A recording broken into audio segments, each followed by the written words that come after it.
Welcome back once again. If you're new to this channel, do well to like this channel videos, share the videos, and do not forget to leave a free Nnamdi Kanu in the comment section. Most importantly, hit the subscribe button and do not forget to turn on this channel notification bell so that you won't miss any trending updates about Nnamdi Kanu, as all what you'll be getting are trending updates about Nnamdi Kanu. Today is a very sad day, a day that will forever live in infamy.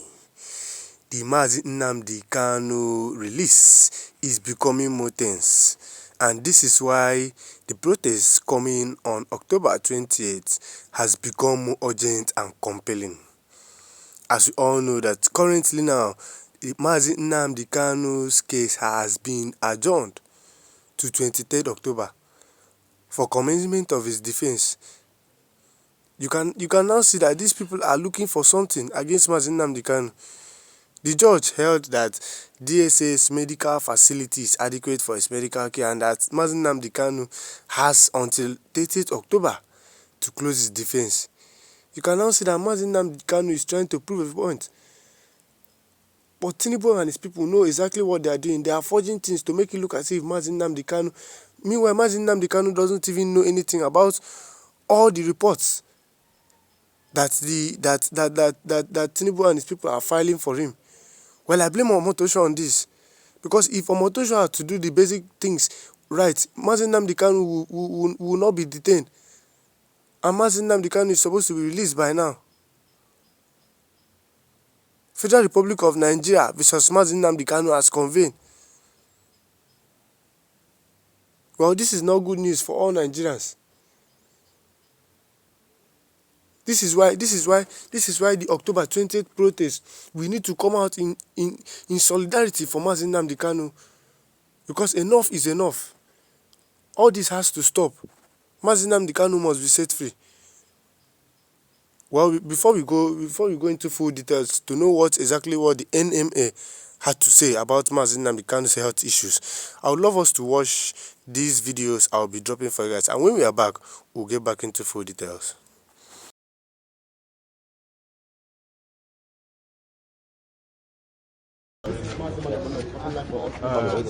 Good morning, sir. Yeah, good morning. We understand that the court has denied Nnamdi Kanu's request to an external medical center. Well, yes, that's quite a surprising ruling today. We were served all of a sudden, as a matter of surprise, an ambush with the medical report, which the court ordered the Nigerian Medical Association to submit since 26th September.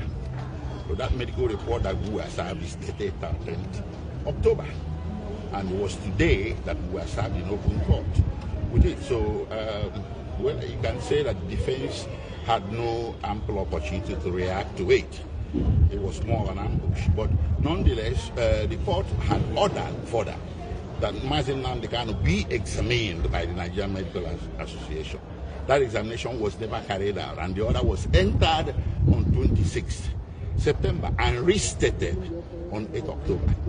That part of the order was disobeyed. They never examined him.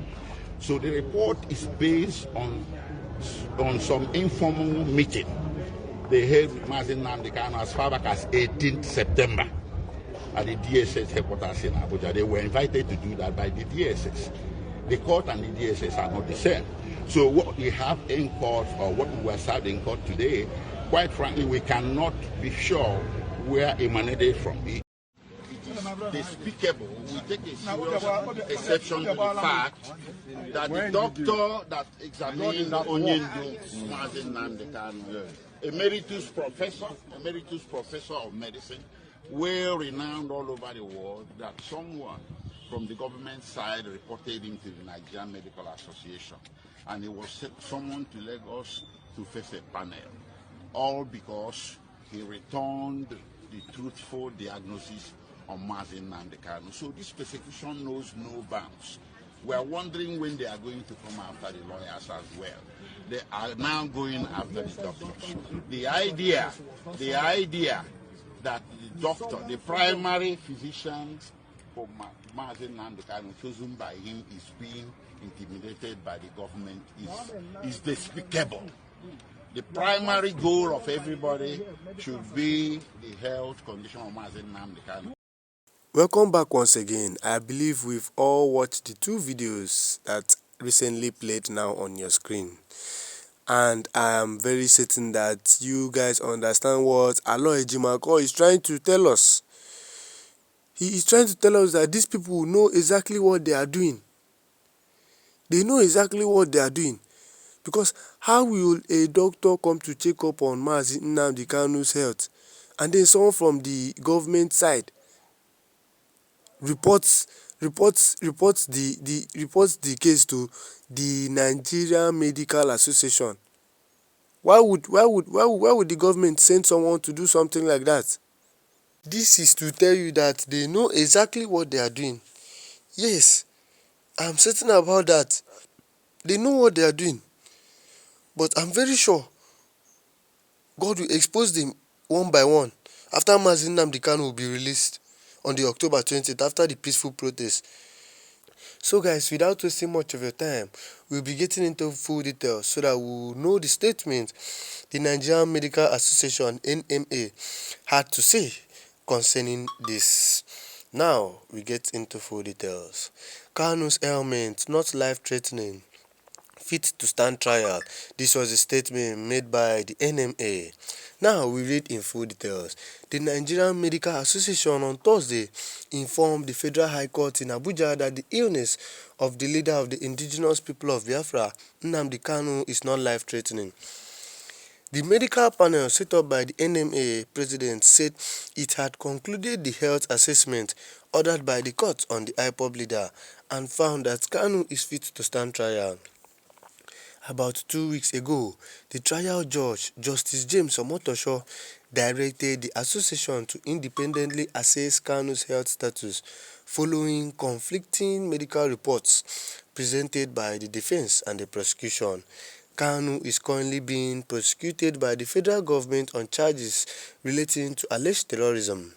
According to the panel's reports, which was submitted to the court on October 13 by the prosecution team led by Chief Adegboyega Awomolo, and partly read in open court during Thursday's proceedings, the medical body stated that the defendant's ailment does not pose any immediate danger to his life and confirmed that he is fit to stand trial. Relying on the medical findings and in the absence of any objection from counsel to the parties, Justice Omotosho ruled that the court was satisfied that the defendant could proceed with his trial. The judge consequently granted Kanu 6 consecutive days beginning from October 23 to open and close his defense. Additionally, Justice Omotosho granted an oral application by Kanu's lead counsel, Chief Kanu Agabi, seeking permission for a private consultation between the defendant and his legal team outside the Department of State Services premises. Agabi had argued that the defense team feared their discussions with Kanu might be monitored or recorded by the DSS. The court therefore approved that the private meeting be held within the courtroom with only Kanu and his lawyers present. The consultation is scheduled to take place between 9 a.m. and 12 noon on October 22, ahead of the resumption of the trial on October 23. So guys, we can now see that the courts know exactly what they are doing. For them to fix, why would they even think of fixing a private meeting with only Mazi Nnamdi Kanu and his lawyers present? This is to tell you that they know exactly what they are doing. For them to go and make it a private meeting. Well, I'll keep on praising Chief Kanu Agabi, because the kind of effort and work he is putting to defend Mazi Nnamdi Kanu, and he is saying exactly the minds of what everyone are thinking about Mazi Nnamdi Kanu. Well, this is why I'll keep telling you that I will keep on blaming Justice Omotosho on this, because he is not putting things in the right way. He's not fixing up things in the right order. And he is the one making all this case to be prolonged, Because if Justice Omotosho knew what he was doing and was solidly behind Nnamdi Kanu, then the whole case might have been settled by now. And now, Nnamdi case has been adjourned to the 23rd October 2025. And the judge further held that the DSA's medical facility is adequate for his medical care. You can imagine that. Now saying that Nnamdi Kanu has until 30th of October to close his defense. Well, we will see. So guys, I would love to have your take on this. Tell me your thoughts in the comment section, and do not forget to like this channel videos, share the videos, and most importantly, do not forget to drop a release Nnamdi Kanu in the comment section. Most importantly, do not also forget to hit the subscribe button so I won't miss any training updates about Nnamdi Kanu.